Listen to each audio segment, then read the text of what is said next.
What's going on, everybody? Today it's gonna be random adventures. So I posted up in the last video talking about wanting to build a circuit car with the sedan, but all in all, in reality, I just need the space, and I really don't find the need to have 4 cars right here with the truck in the back. And so I came down to a conclusion that because it's going to take me quite some time to get the motor and all the missing pieces for the turbo motor to go back into the CRX, what I'm actually going to do is keep the CRX a running car and leave the A6 in here. And I'm actually about to go ahead to NorCal Auto Styles right now and go check out 2 of their engines that they have. He told me to come do tests, check it out, and find the better of the 2 and giving it to me for a good deal. So I am possibly going to pick up another long block D15 and not the D16A6. So D15, and the junkyard is right there. So about to head over there right now. Hopefully we have a good motor. Otherwise, back to the drawing board. So it's been about like 2.5 weeks since I drove the CRX because it was on jack stands. I don't remember how it feels to drive with the stock sway bar, but it definitely feels a lot different. Like I feel like the car is doing different things. I've only taken 2 on-ramps so far. I'm about to hit another one right here, but apparently it's all traffic as of now. So I can't really like do, you know, can't really say how much of a difference it makes right now, but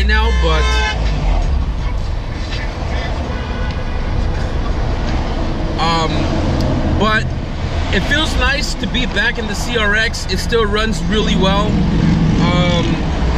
The oil light still comes on every time I come down to like a hard braking stop, but other than that, it's good.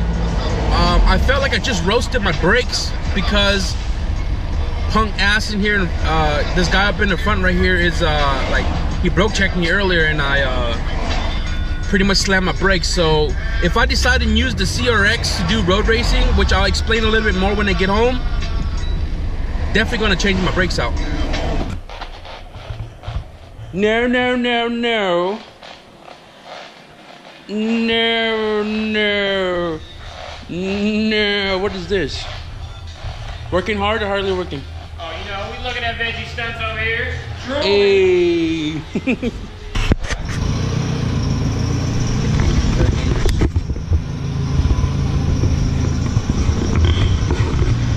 I was certified forklift at one point before they debadged me. I destroyed a fucking customer's car.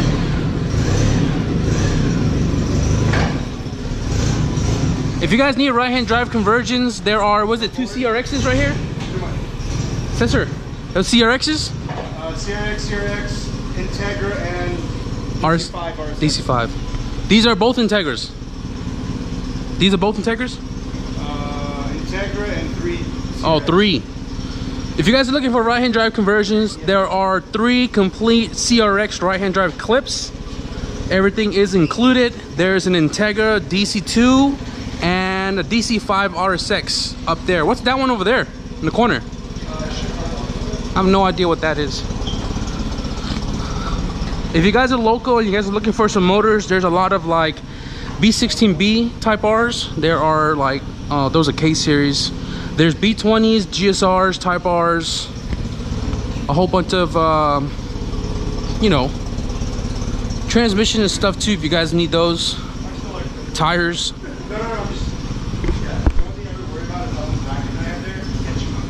Oh yeah, yeah. So there's 3 motors here. Originally I thought there was 2, but I'm gonna do a compression test on all 3 of these and see which one is good, which one is not. He told me one of them had a bad cylinder 1 compression, like low.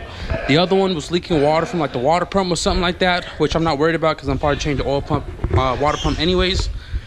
So I'm gonna do a compression test with the motors right here. All you need is to take off the spark plugs and a battery pack to jump the starter with the transmission attached. So got all the spark plugs out, cylinder 1 hooked up, and now I'm gonna hook up the starter And here you put power to the starter right there, like so, and then you go over here, you put the ground on the transmission like so, and then you jump the signal wire to the power, which will then crank the engine. I hope it's not in gear either, because shift linkage is not on there, but let's give it a shot. So I already did the first one, but I'm gonna show you here real quick. The battery pack died. I got a brand new battery here. You get the positive terminal connected to the starter, and if the starter has its cable, make sure the cable is not touching ground anywhere, because then the ground here on the battery goes to the ground on the motor. And all you do is bridge the starter signal and power together to crank the motor.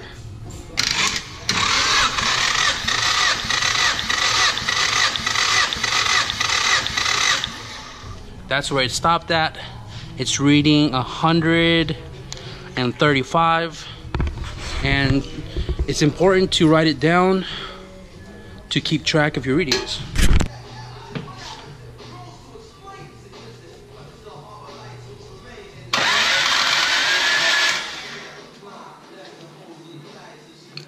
That right there is the sound of no compression. So the first one cranked, the second one literally just sounded just like that. And I'm gonna do cylinder 3, because if it still builds compression in cylinder 3, then that cylinder 2 is bad. That leads me to believe that I didn't skip the timing just now. No compression.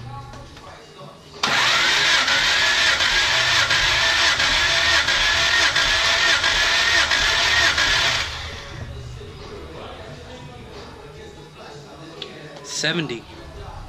All right, so I did compression. Cylinder 1 originally was reading 130. I went to cylinder 2, 0 compression, 3, 0 compression, and 4 was like 60. And I thought maybe I skipped the timing or whatever, so I went back to cylinder 1, and I'm still reading 130. So bad. So 4 hours later, I was hanging out with the guys, but here we have the readings for all 3 engines, and I've done them twice, so they are plus or minus a couple, but this is the initial readings that I got. So on the first motor here, this is the D15B7, cylinder 1, 140, 135, 135, 150. This one, D15B1, which is this guy right here with the cracked oil cap, busted oil cap, 130, 0070. And I went back to do 130 on cylinder 1 to make sure that I didn't skip the timing, but the readings came out the same. So that's definitely a no-go. Engine number 3, D15B8, right here. Cylinder readings 130, 120, 150, 140. Now, I think what I'm gonna do is I'm gonna pick up the B7, because that's pretty much like ideal to the A6 motor, just it came out of the 92 Plus. And the intake manifold is a normal size one, opposed to this one right here, which is like, I don't know if you can see, it's like 2 inches. It's stupid small. And it's the cleanest motor. So just kind of let them know that this is a junk motor, so there's no point in keeping this here with all this other stuff, because it is bad. So I didn't expect to be here like 4 or 5 hours, but I am. Didn't get to go to the junkyard. Was hanging out with the guys, but damn, I love seeing the CRX out and about. But I kind of want to show you guys Mike's car real quick. So I was looking at it when I was walking back inside, and I noticed the spokes sticking out of his rims. These were the XXR 522s that I traded for the single cam turbo kit, and this one was the one that I welded the crack on. Can't really tell. He got it all grinded down, sanded pretty smooth, got it powder coated, got new tires put on it, and they're holding air just fine. This is Mike's drift car. Another reason why I want to go into drifting. I actually have buddies that do it, but the wheels look good, really good. Let me give you guys a quick sneak peek of Pez's BMW.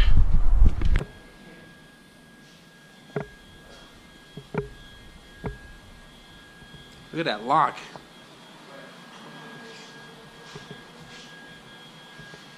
So he's in the process of building a full roll cage for his car.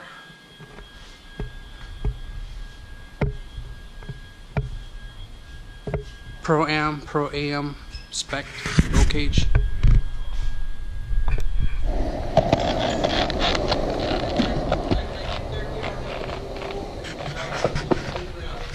Alright guys, so I'm back home. It's about 8 o'clock right now, and picked up my engine. So my whole intention is not taking anything out of the CRX, so I can still have it as a running car. And I am going to be swapping another motor in there after I source the transmission and the shift linkage, because I bought a complete long block. I'm going to do the dual point to multi-point conversion in another video, and I have pretty much everything else except the tranny linkage to swap this car and get this car running. I have a potential buyer, so I think what I'm going to do is I'm pretty set to selling this car. And now let me explain to you why I came up with this, like, sure thought of selling the car. So what I came up with last night was, I completely blew this car out of the picture. It's not here, but the blue wagon, which belongs to my brother, and he wanted to do a B20 VTEC in the car. Eventually, just as of now, it's like not really a priority thing. And what I am actually doing is I want to make this car run, sell it for, you know, the price that I'm going to be selling it for. Obviously, when I put the motor in, I'm doing new head gasket, water pump, timing belt, just to better peace of mind that you don't have to swap any of these items for a long time, and for the new owner to have a better peace of mind, and also buying with confidence, right? And they're fairly cheap. Single cam stuff is not that expensive. So what I'm going to be doing is sell this car, right? And I have money now after selling this car. I'm actually picking up a GSR motor for fairly cheap, I would say. And I am going to be using all the turbo swap components, the B series stuff, to put the GSR in here and the CRX. The reason why I bought another motor was because this motor has the oil light issue, whether the pump is going bad and losing oil pressure, or the bearing clearances are getting old and like gapping itself to where it loses oil pressure in between the bearings, I guess. But I won't know that until I drain the oil, which I ain't stressing about because the car treats me well, and I'm not, you know, it's not giving me any signs of the motor's going to go anytime soon. But also for the new owner, I am going to get a better compressed, better engine with better compression. I'm getting another engine with better compression and changing all the stuff on that motor before swapping it into here. Again, it's leaving stock, just multi-point fuel injected and possibly OBD1 if I find a harness. Otherwise, I have everything to go OBD0. With the GSR now in this car, I can track this car. Being that it's a better platform, even though I have that already. The reason why I say that is because this car has brand new rack and pinion, subframe, sway bar, bushings, everything up in the front has been changed to brand new. The rear, you guys should see, I did the lower control arm. I have the spherical trailing arm kit that I'm also gonna put on there. So suspension wise, it's pretty set up. The GSR would definitely do its deed as far as a road race car, and I wanted to put the GSR in here NA until all the funds and everything for the turbo motor is going to be said and done 100% before I swap it in. So when I do swap in the turbo motor for the CRX, this motor, the GSR that I'm going to be putting in here, crossing my fingers that this all goes well, this motor is going into the wagon. So now the CRX will be turboed. It will be my 1320 car, and me and my brother are going to build a wagon to build a road race car with a GSR motor in it. So, you know, stay tuned for that. So yeah, me and my brother, we're going to build the wagon, set it up for road racing. When due time, when the GSR goes into that car, my car is turboed again. But that's the set plan. Sell the 4-door, GSR the CRX, track the CRX until my boosted motor is done, boost the CRX, pull the GSR out, put it in the wagon, track the wagon. So yeah, hopefully that's not too confusing for you guys. I got the car back on the ground because I got a customer bringing their car over right now to do a dump tube fabrication tomorrow morning. And that's gonna be it for this video, guys. I hope you guys enjoyed the randomness today. And if you guys like this video, give it a thumbs up, leave a comment below, and let me know what you guys think about my plans for the cars. You guys take care. I'll see you in the next video. Peace.